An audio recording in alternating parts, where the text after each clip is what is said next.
So, back to your Bulls. Okay. And your favorite player, Michael Jordan. My favorite player, yeah. Do the Bulls win 8 NBA Finals in a row if Michael Jordan doesn't retire after the 93 Finals? How different is his career if he never plays with Scottie Pippen? I'm going to answer the second question first. You want me to answer the first one? Well, because I got a biased answer and then I have a non-biased answer. Well, so I know your non-biased answer is no. Correct. Personally, I think they could have found a way to pull off 94. And the reason why I'm going to give the non-biased, but continue, though. Yeah. I got a non-biased answer for that. So, yeah, real quick, before you give both of yours, the basketball fan in me is saying that they probably find a way to pull it off in 94, but if and when they still lose Horace Grant is where the wheels fall off. Okay. To me, that's because you don't at that point you don't have nobody to guard Akeem. And if you ain't had nobody to guard Akeem, it was over with. And shout out to the legend because he's a huge fan. He didn't like the Bulls to begin with. No, so he would have got a bunch of joy out of seeing Mike lose in the finals to Houston. Yeah, but I think it would have been the very first time that Mike had to go 7 games in an NBA Finals against Houston because Vernon Maxwell would have been waiting for Michael that day because he would have had something that he would want to prove. And a lot of people, even himself, hated when they dismissed the Rockets and their championship runs because you also have to understand you had Robert Horry, you also had Sam Cassell as a rookie, you also had Akeem Otis Thorpe. Yeah. To begin, because the next season was Clyde. And the difference would have been if Mike would have stayed and during them 2 years and he didn't go away, he would have loved to go against Clyde again. Oh yeah, in the finals, no question. I didn't factor in the Clyde aspect, so I might end up having those flip flop because I think we clearly saw, especially watching The Last Dance and everything that came with that competitive bone for Mike. Like he'd have got up for that second series, especially knowing that. If, let's say, they'd have lost that first time. He'd been ready for and the they got to see Houston again, been ready for the next one. Or even, okay, hey, we beat y'all. Now y'all went and got Clyde. Y'all think that's going to get y'all over? Yeah. It took it personal. So Chicago would have got him. Input Michael Jordan, me. I took that personally. Yeah. He just took that personally. But would it have been the same? Because remember, Horace Grant left right after the 94 season. I don't think, like, you would have, who would you have gotten to replace Horace at that point? Because again, they didn't have Dennis either.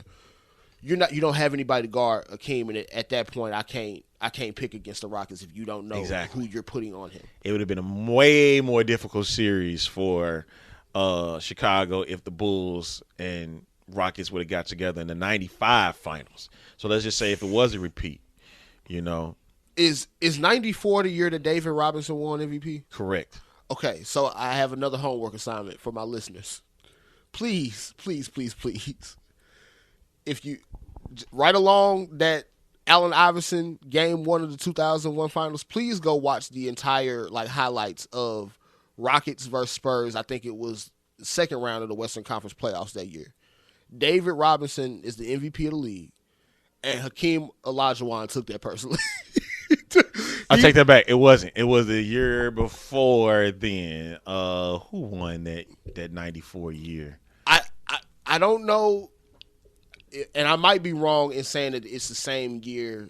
Hakeem won MVP that year. In 94? In 94. And did David Robinson won in 95? Yeah. Okay, so but it was the 95 series. Yeah, so it's the 95 series that I'm talking about. Because Hakeem put his whole foot in David Robinson's ass for that entire series. He put his foot and bent it at the ankle right in David Robinson's ass that whole series. Because I tell you, there was a game, I'm pretty sure it was game 5, where if I can remember the stat line, I might have a couple numbers off, but I want to say Hakeem did something ridiculous, 48 points, 15, 16 rebounds, and 8 blocks. and when you go back and watch the highlights of this game, what you're going to say to yourself is, I didn't realize that Hakeem was just out here taking pull-up jump shots like this. The Western Conference Finals. Because remember, they was a 6 seed. San Antonio was the number 1 seed. And went out there and and did the basketball equivalent of chain snatching Oh, David Robinson. Give me my grandma gave me that chain. I'm taking that back. I need that.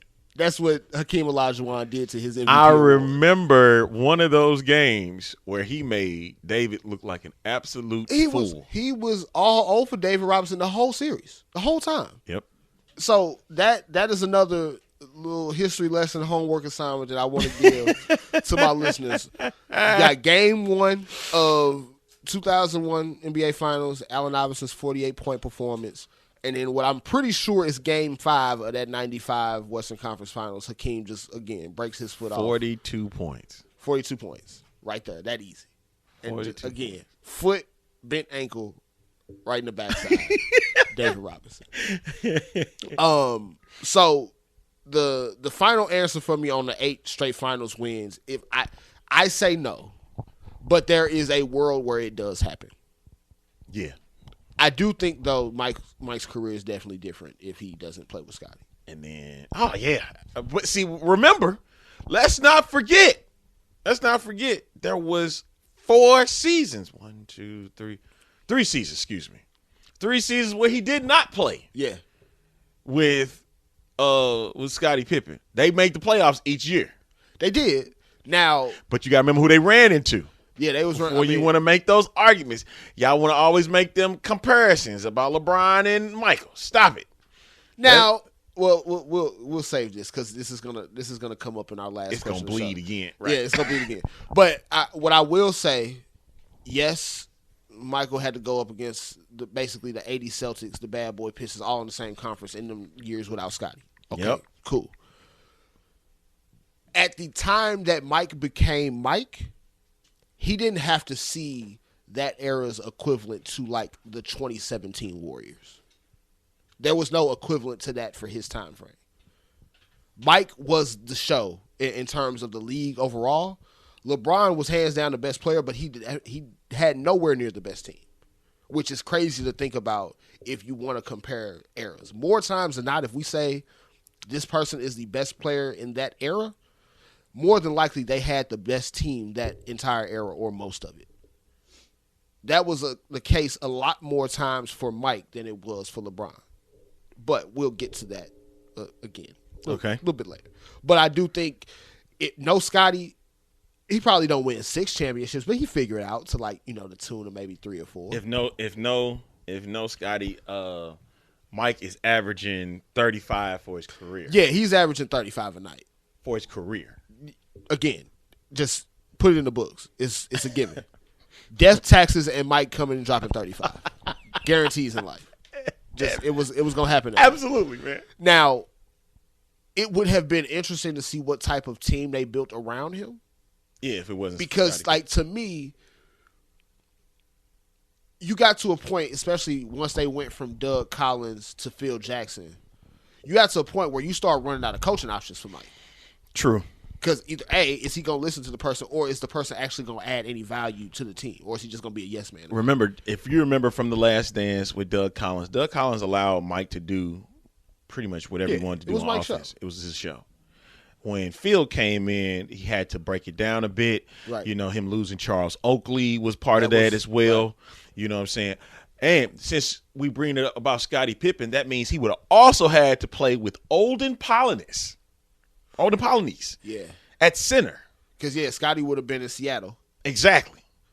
So that would have been a crazy thing. I don't think you get Bill Cartwright either. True. Remember, that if we're going to play it all the way back. Now, I guess the other interesting part to this question is, does he not play with Scottie and also not play with Horace Grant? Because that throws... Horace was drafted by the Bulls. He was drafted, not traded. He was drafted exclusively by the Bulls. But they got them in the same draft, right? Right. And I think Charles Oakley still gets traded because you wouldn't drafted him. To play Charles Oakley's position. Exactly. Yeah, you're not keeping both of them. Okay. So Oakley was already gone no matter what. Facts. That's interesting to think about. I wonder the type of things we would say if Mike didn't have the 6-0 finals record. Because I can see, as people do the LeBron versus Mike comparison and just the things that people or fans of today's NBA have to try to combat the GOAT argument with when they're arguing for LeBron, or if you try to make an argument for anybody else. It would be real interesting to see the types of talks we would be having about Mike if he had a loss on his record. The disrespect that Kareem Abdul-Jabbar gets. Yeah, because we leave Kareem out, and again, Spencer Dinwiddie put this the best way I've ever seen it put. Kareem was the best player in high school, best player in college and best player in the NBA. Best player in the league. And if we really look at the stats of it, Kareem basically, he did the same thing as Kobe did essentially, and basically had two primes. He had a prime with the Bucks before he got traded, and he had another prime with the Lakers. He was the greatest winner outside of Bill Russell of all time. And the reason why I can say that, because he was able to do it on 3 different levels. Yeah, every level. And he went in college, did he lose a game? I don't think he did. He did. He lost the game to Houston and Elvin Hayes. I know a lot of people don't know that, but still, he never lost a title game either in the 3 years that he was there. 3 years, 3 championships in college. It's pretty difficult. Not to mention, he still got 6 MVPs in the league. He got 5 rings, I believe. 6, maybe. 6. Yeah. One with Milwaukee, 5 with the Lakers. And then I believe maybe 2 or 3 Finals MVPs. He definitely got the one with the Bucks. I know him and Magic kind of alternated. I don't know. I think Magic won the first time in '80 because Kareem was out. And so, yeah. Okay. So, yeah. I don't think he – let me go ahead and look at – I want to say it's 2. I might have overshot it with the 3 because I think he got one of the other 4. Obviously, he missed that one. I think he may have got – so I can't remember, but we're about to find out. But, yeah, I mean, Kareem – when we talk about GOATs, man, Kareem definitely gets disrespected. Mm-hmm. Because absolutely. The resume for him – he's the all-time leading scorer in league history. He played 22, 23 seasons at a position that most guys don't last that long. 21. Come on. Yeah. He won. So he did win 2 Finals MVPs. 85. I do remember that. My dad always talked about that team. He loved that team because he hated the Celtics. And 71, the Bucks. Right. So yeah. So he's 2-time MVP. So I might have to look this up. It might have to be off air. What's that? 14 years between Finals MVPs. Yep. That's pretty ridiculous. Well, just to think about that, you're that good that long.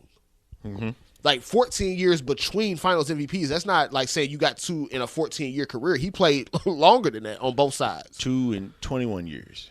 And you got to think about it. Milwaukee has some bad teams to go along with the Lakers had some bad teams. Right. In between, by the time that Paul Westhead the transition between Paul Westhead and Pat Riley. Yeah. They got a ring with them, and, he got one with Milwaukee. So I'm saying, look, it is what it is. Yeah.